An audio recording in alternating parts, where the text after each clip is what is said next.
Urgent update.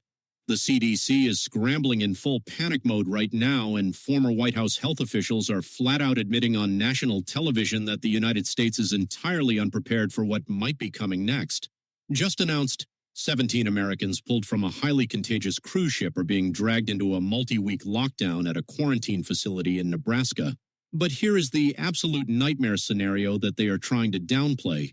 Health authorities have completely lost track of an unknown number of exposed passengers who have already slipped back into the country and are currently walking around California, Texas, Georgia, and Virginia.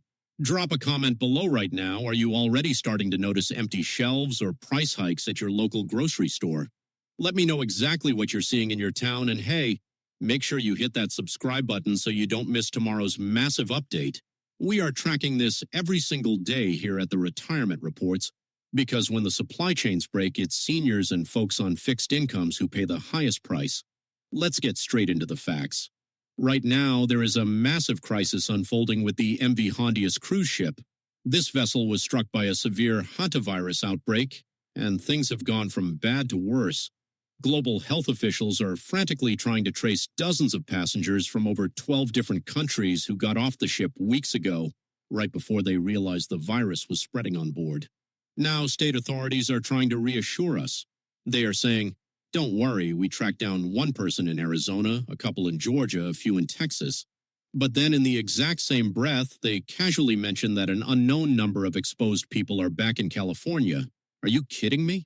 How can the government confidently claim they are tracking every single person to keep us safe, but then shrug and say they have no idea how many exposed individuals are wandering around the West Coast? This is the kind of massive oversight that directly threatens older Americans and anyone with a compromised immune system. And if you thought getting the remaining Americans off that ship was going to be easy, think again. Right now, there is a critical deadline looming over this entire rescue operation.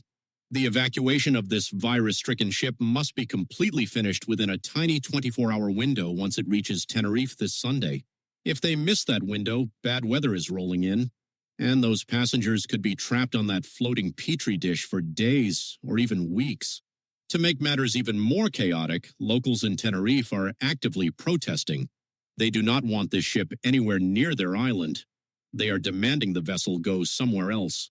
So you have a ticking clock, an angry local population, and trapped Americans whose own government seems totally overwhelmed. In fact, Congresswoman Janelle Bynum just fired off a scathing letter to the State Department and the CDC, stating bluntly that these American citizens are being abandoned with zero guidance and zero support. President Trump addressed the situation briefly, saying that a lot of great people are studying it and that it should be fine, we hope.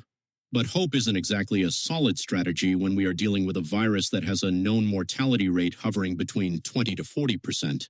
Before we get into exactly how this is already triggering a supply chain shock that could hit your wallet hard, take 1 second to obliterate that like button for me, and if you haven't already, subscribe to the channel. It tells the algorithm to push this vital information out to other retirees who desperately need to hear it. Here is why health experts are actually sweating right now. The Hantavirus, specifically the Andes strain we are looking at, is transmissible from person to person.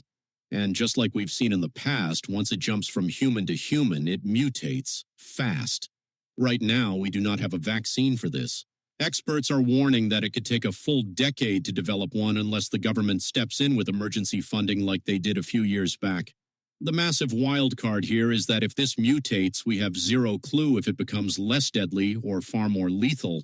Because the incubation period for this virus is so incredibly long, people can be infected and show absolutely zero symptoms for weeks. The CDC is taking zero chances with the Americans they did manage to catch. They are being escorted straight to a lockdown unit in Nebraska, and they will stay there for as long as it takes. If it's a week, a month, or longer, they have no choice.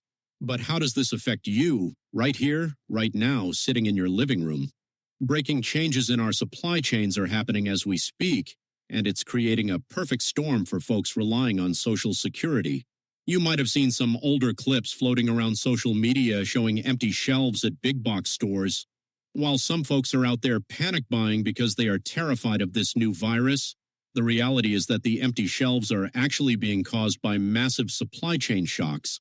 Due to conflicts in the Middle East, oil prices are fluctuating wildly, and the cost of diesel fuel has skyrocketed. Truckers are being sidelined because they literally cannot afford the fuel to make their delivery routes. When trucks stop moving, your local Walmart, Costco, and grocery stores run out of basic necessities fast. This means that toilet paper, bottled water, canned goods, and even medications could see sudden shortages. And you know exactly what happens when supplies drop. Prices shoot straight to the moon. For anyone living on a fixed retirement income, a sudden 20% spike in grocery prices because of a supply chain bottleneck is financially devastating. I am not telling you to go out and panic buy. Do not go clear out the aisle of rice and beans. But as a smart, prepared adult, you should absolutely make sure you have a healthy, reasonable stockpile of water, toilet paper, non-perishable foods, and your critical prescriptions. Don't wait until the news tells everyone to panic, because by then the shelves will be bare and the prices will be doubled. I am keeping a very close eye on these CDC quarantine updates and the trucking situation, and I will bring you the hard facts the second they drop. Drop your thoughts in the comments. Are you prepping your pantry or just waiting to see what happens? Hit that subscribe button and tap the bell icon so you are the very first to get notified when I post the next video. Stay safe, stay prepared, and I'll see you on the next update here at the Retirement Reports.